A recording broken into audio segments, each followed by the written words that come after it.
دوستوں کو سلام۔ War of national freedom and global imperialism آج کا موضوع ہے، بات کرتے ہیں۔ عالمی جنگ ہے، طبقاتی جنگ ہے، گلوبل امپیریلزم کا حملہ ہے، قومی ریاست پر حملہ ہے۔ پاکستان میں جنگ ہے، دو فریق ہیں۔ ایک فریق آف شور کمپنیوں کا مالک ہے اور عالمی سامراج کا اتحادی ہے۔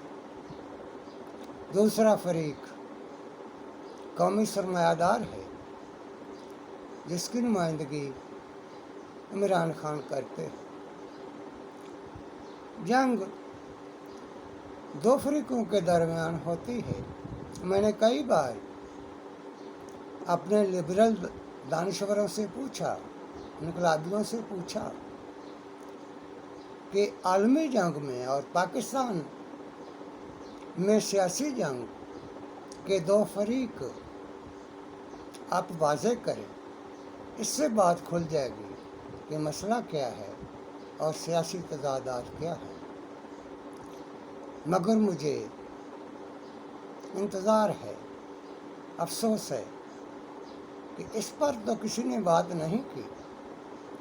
البتہ لبرل اور نام نہاد انقلابی آف شور کمپنیوں کے اتحادی بنے ہوئے ہیں، جبکہ دنیا میں ایسا نہیں ہے۔ یورپ میں، امریکہ میں بائیں بازو کے دانشور کہتے ہیں کہ یورپ اور امریکہ میں اولیگارکی کا قبضہ ہے، گلوبل امپیریل وار ہے، لیکن پاکستان میں دانشور، انقلابی، لبرل گلوبل امپیریلزم کو جمہوریت کی جنگ سمجھتے ہیں۔ ان کا سامراج فوج ہے۔ مارکس کی اگر بات کریں تو اس نے تو کبھی اس طرح کا تجزیہ نہیں کیا۔ یہ تجزیہ جس میں سامراج کوئی ادارہ ہوتا ہے، ایسا نہ تو جدلیاتی ہے، نہ مارکسی ہے، نہ یہ طبقاتی ہے۔ یہ تو بس ایک آف شور بیانیہ ہے۔ پاکستان میں دو فریق ہیں، گلوبل امپیریلزم کے اتحادی آف شور کمپنیوں کے مالک، مافیا، اور دوسرا طبقہ، دوسرا فریق قومی سرمایہ دار طبقہ، قومی ریاست۔ اور اس جنگ میں جو عالمی ہے، اس میں بزرگسان طبقے کی، انقلابی طبقے کی کوئی شرکت نہیں ہے، وہ شریک ہی نہیں ہے، اس لیے کہ وہ ایک مفلوج بن چکے ہیں اور ان میں تجزیہ کرنے کی شکت ہی نہیں ہے۔ اب حال ہی میں پاکستان کی پارلیمنٹ میں عدم اعتماد کی تحریک آئی ہے، 3 اپریل کو یہ تحریک آئی اور اس تحریک کو ڈپٹی اسپیکر نے مسترد کر دیا۔ اس کی بنیاد انہوں نے بتائی کہ یہ تحریک عالمی سامراجی حمایت مداخلت کے ذریعے پاکستان میں اس کو لانچ کیا گیا ہے، اور یہ پاکستان کی قومی آزادی پر حملہ ہے۔ اس حوالے سے ایک ڈاکومنٹ پیش کیا گیا، عمران خان نے قومی سلامتی کونسل میں بھی پیش کیا اور لوگوں کو بھی بتایا۔ اس لیٹر کے بارے میں اس نے ذکر کیا کہ یہ ایک ایسا خط ہے جو امریکی حکومت نے لکھا ہے اور کہا ہے کہ عمران خان کو فارغ کیا جائے، ورنہ پاکستان کے خلاف سخت حالات بھی پیدا ہو سکتے ہیں۔ ہم اس تاریخ کو دیکھیں تو امریکہ کی مداخلت پاکستان میں رہی ہے۔ پاکستان امریکہ کی کالونی رہا ہے۔ امریکہ پاکستان میں حکومتیں تبدیل کرتا رہا ہے، اور اب آف شور کمپنیوں کا جو سرمایہ ہے، کاروبار ہے، بزنس ہے، ان کی پراپرٹی ہے، وہ بھی یورپ اور امریکہ میں ہے۔ اس لحاظ سے یہ ایک طبقہ ہے جو سامراج کا اتحادی ہے، اور سامراج چاہتا ہے کہ پاکستان امریکی کالونی بدستور رہے، جبکہ دنیا میں کولڈ وار کے بعد سامراج سے آزادی کی جدوجہد شروع ہوئی ہے۔ اس حوالے سے ہم جانتے ہیں کہ نیٹو نے، IMF نے، ورلڈ بینک نے، G7 نے، کمپنیوں نے، کارپوریشنوں نے ان ریاستوں پر براہ راست حملے کیے ہیں جو کہ کولڈ وار کے بعد آزادی کی خواہش رکھتی تھی۔ اس میں صدام کو مارا گیا، اس میں قذافی کو مارا گیا، شام پہ حملہ کیا گیا، اس میں افغانستان پہ حملہ کیا گیا، اور اسی طرح پاکستان بھی اب امریکہ کے کلونیل نظام سے نکلنا چاہتا ہے، جس کی قیادت عمران خان کرتے ہیں۔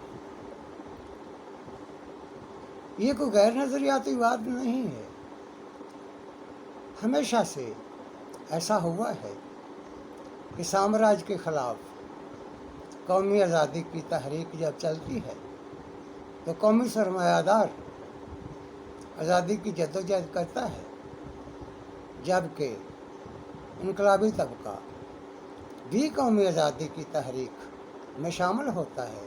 کبھی ایسا نہیں ہوا کہ انقلابی طبقہ، انقلابی پارٹیاں سامراج کی اتحادی بن جائیں، مگر پاکستان میں ایسا ہے، جبکہ بھارت میں CPIM آف شور کارپوریشنوں کے خلاف جدوجہد میں شریک ہے۔ انڈیا کا انقلابی نظریہ مچور ہے، اور پاکستان میں یہ یا تو کرپٹ ہے، بدعنت ہے، یا پھر اس کی فکری طور پر یہ مفلوج طبقہ ہے۔ اب فیصلہ آ گیا ہے، 5 دنوں میں فیصلہ ہو گیا ہے، سپریم کورٹ نے کر دیا ہے۔ اب جو یہاں کا لبرل تھا اور انقلابی تھا، وہ بڑا بے چین تھا کہ فیصلہ فوری طور پر کیوں نہیں ہو رہا۔ تو فیصلہ ہو گیا ہے. 5 دنوں میں سپریم کورٹ نے فوری طور پر سو موٹو نوٹس لیا. معلوم نہیں کیا جلدی تھی سپریم کورٹ کو، مگر اتوار کے دن اسی دن سو موٹو نوٹس لیا اور 5 دن میں فیصلہ کیا. بڑا پریشان تھا ہمارا لبرل اور انقلابی. وہ چاہتے تھے پہلے دن میں فیصلہ کیوں نہیں کیا. لیکن مسئلہ یہ ہے کہ فیصلہ تو سپریم کورٹ نے سنانا تھا، لکھنا تو تھا نہیں. وہ فیصلہ لکھا جا رہا تھا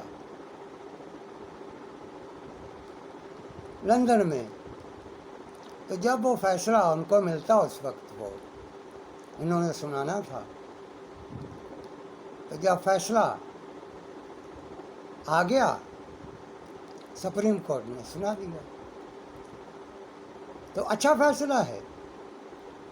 اس میں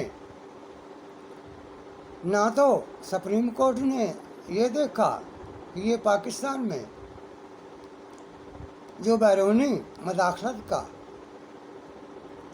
بیانیہ ہے، جو عام لوگوں نے قبول کیا ہے، عام لوگوں کو پتہ ہے، سپریم کورٹ نے اس پر توجہ دینا مناسب نہیں سمجھا ہے.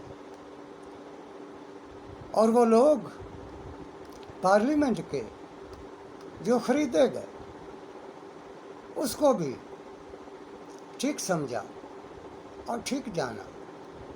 اس پر بھی کوئی اعتراض نہیں کیا ہے. اس فیصلے میں سپریم کورٹ نے آئین کی جو تشریح کی ہے اس کے مطابق یہ حقیقت سامنے آ جاتی ہے کہ کوئی بھی پاکستان کی پارلیمنٹ خرید کر پاکستان پر حکمرانی قائم کر سکتا ہے. روس نے، وزارت خارجہ نے یہ بیان دیا کہ پاکستان میں امریکی مداخلت ہے. چین نے بھی کہا کہ امریکی مداخلت موجود ہے. حکومت نے کہا مداخلت ہوئی ہے. اور یہ تو ہم سب دیکھ رہے تھے کہ ارکان پارلیمنٹ کی بھیڑ بکریاں خریدی گئی تھیں اور ان کو خرید کر حکومت گرانے کی ایک کاوش ہوئی تھی. یہ سب ہم دیکھ رہے تھے، مگر اس پر سب خاموش ہیں اور سمجھتے ہیں کہ یہ ٹھیک ہے. مگر یہ جنگ ہے، لڑائی ہے، یہ اتنی جلدی ختم ہونے والی نہیں ہے. یہ چلتی ہے. جنگیں تو صدیوں چلتی ہیں. ماؤ کتنی دیر لڑتا رہا اور پھر جا کر قومی آزادی اس کو حاصل ہوئی سامراج سے. تو پاکستان میں یہ جنگ، قومی آزادی کی جنگ شروع ہوئی ہے. ابھی اس پر اتنا خوش ہونے کی ضرورت نہیں ہے، ناچنے کی ضرورت نہیں ہے، جشن منانے کی ضرورت نہیں ہے. منائیں وہ ضرور وہ طبقہ جو کرپشن کلاس ہے اور جو اتحادی ہے سامراج کا اور جو پاکستان پر قابض ہے. کرپشن کلاس بھی وہ منائے جشن، لیکن ابھی ہو سکتا ہے ان کو کوئی سیٹ بیک بھی آ جائیں، اس کا بھی انتظار رکھیں. قومی آزادی کی جنگیں چلتی ہیں، ان کی شدت میں کمی آتی ہے اور بڑھتی بھی ہے، مگر ان کے فیصلے ضرور ہوتے ہیں. پاکستان قومی آزادی کی جنگ لڑ رہا ہے. جو قیادت پاکستان کے بائیں بازو کو کرنا تھی وہ انہوں نے نہیں کی. جو ذمہ داری انہوں نے پوری کرنی تھی وہ نہیں.